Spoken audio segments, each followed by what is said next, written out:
Shalom, damai di hati. Senang kita bisa jumpa lagi. Hari ini Senin, 11 Mei 2026 di Renungan Harian Keluarga di channel YouTube Gemim Maranatha Paslaten. Saat ini kita akan membaca dan merenungkan kebenaran firman Tuhan. Tapi sebelum itu, marilah kita berdoa. Bapa Sorgawi, kami bersyukur kepadamu karena Engkau yang terus menyertai dan memberkati perjalanan kehidupan kami, sehingga kami boleh terus dipimpin dalam tuntunan tangan kasih-Mu, menikmati dan mengalami setiap berkat-berkat-Mu dalam hari-hari kehidupan kami. Maka saat ini lagi Bapa, kami akan mendengarkan kebenaran firman-Mu melalui renungan harian keluarga. Dimanapun kami berada menyaksikan tayangan ini, kami memohon Roh Kudus menolong kami semua untuk dapat memahami kebenaran firman-Mu dan memberlakukannya dalam kehidupan kami.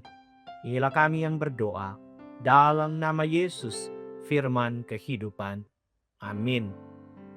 Saudaraku, bacaan Alkitab hari ini terdapat dalam 1 Korintus pasal 1 ayat 19 hingga ayat 21. 1 Korintus pasal 1 ayat 19 hingga ayat 21 seperti ini ditulis. Karena ada tertulis, Aku akan membinasakan hikmat orang-orang berhikmat dan kearifan orang-orang bijak akan kulenyapkan. Di manakah orang yang berhikmat? Di manakah ahli Taurat? Di manakah pembantah dari dunia ini? Bukankah Allah telah membuat hikmat dunia ini menjadi kebodohan? Oleh karena dunia dalam hikmat Allah tidak mengenal Allah oleh hikmatnya, maka Allah berkenan menyelamatkan mereka yang percaya oleh kebodohan pemberitaan Injil. Demikianlah firman Tuhan. Saudara-saudaraku, tema renungan kita adalah hikmat dunia yang gagal menemukan Allah. Keluarga Kristen yang dikasihi dan diberkati Tuhan Yesus. Banyak keluarga Kristen saat ini lebih memilih percaya pada entah teori psikolog modern, kata motivator, atau tokoh sukses dunia daripada firman Tuhan. Tentu tidak salah belajar dari pengalaman orang lain. Tetapi masalahnya adalah ketika kita menggantikan firman Tuhan dengan hikmat dunia sebagai sumber utama kehidupan. Paulus mengingatkan bahwa dunia dalam segala hikmatnya gagal mengenal Tuhan Allah. Dengan mengutip dari Yesaya 29 ayat 14, dia mengatakan bahwa Tuhan Allah akan membinasakan hikmat orang berhikmat dan menolak akal budi orang yang berakal budi. Itu artinya ketika manusia berpikir bisa menyelamatkan dirinya sendiri dengan logika dan filosofi, dia sedang menjauh dari Tuhan Allah. Hikmat dunia tidak mampu untuk menembus kedalaman rencana keselamatan yang dikerjakan Tuhan Allah. Keluarga Kristen yang dikasihi dan diberkati Tuhan Yesus.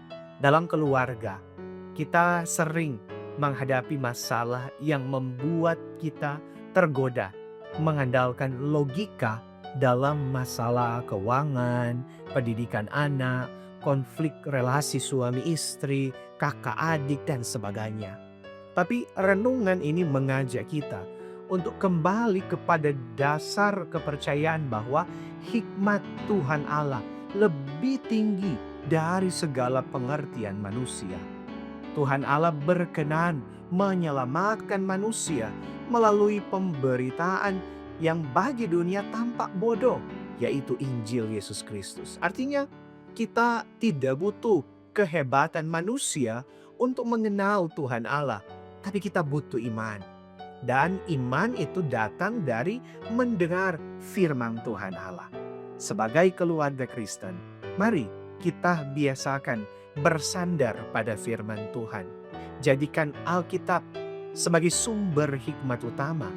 Sebelum mendengar motivasi dunia, mendengarkanlah suara Allah terlebih dahulu. Hikmat dunia mengajarkan, oh anak harus diberi kebebasan total. Oh kalau pasanganmu tidak membuatmu bahagia, cari yang lain.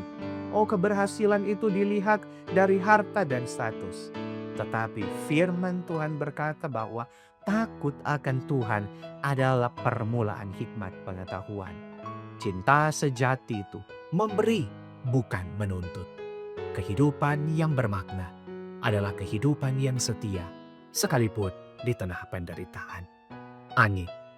Marilah kita satu dalam doa, kita berdoa. Bapa, kami bersyukur untuk kebenaran firman-Mu yang telah menyapa kami.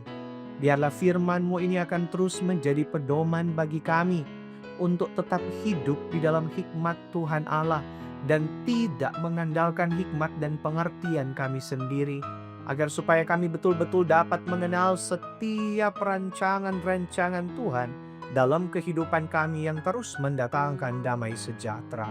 Karena itu tolong dan berkatilah kami ya Tuhan. Dimanapun kami berada, kami rindu supaya hidup kami diberkati oleh Tuhan. Maka anugerahkanlah bagi kami umur panjang. Berilah kami sehat dan kuat, diberkati pribadi, keluarga, rumah tangga kami. Setiap usaha kerja, perjuangan hidup kami, kiranya terus ditolong oleh Tuhan. Jalan-jalan berkat-Mu dibukakan atas kehidupan kami. Ketika kami dalam rupa-rupa pergumulan, yang sakit disembuhkan, yang berduka dihiburkan, yang dalam kelemahan dikuatkan, karena kami sungguh percaya pertolongan kami datang daripada-Mu. Maka keberadaan hidup kami ya Tuhan, kami bawa dan taruhkan ke dalam tuntunan tangan kasih-Mu. Maka terpujilah Engkau Bapa, ini ucapan syukur kami dan permohonan kami yang kami bawa kepadamu demi Yesus Kristus, Tuhan dan Juru Selamat kehidupan kami. Amin. Demikian renungan harian keluarga untuk hari ini. Jangan lupa untuk terus mendukung channel ini dengan cara subscribe, tapi juga like, komen, dan bagikan video ini. Yang berkenan memberi persembahan, silakan melalui kris yang tersedia. Shalom, damai di hati.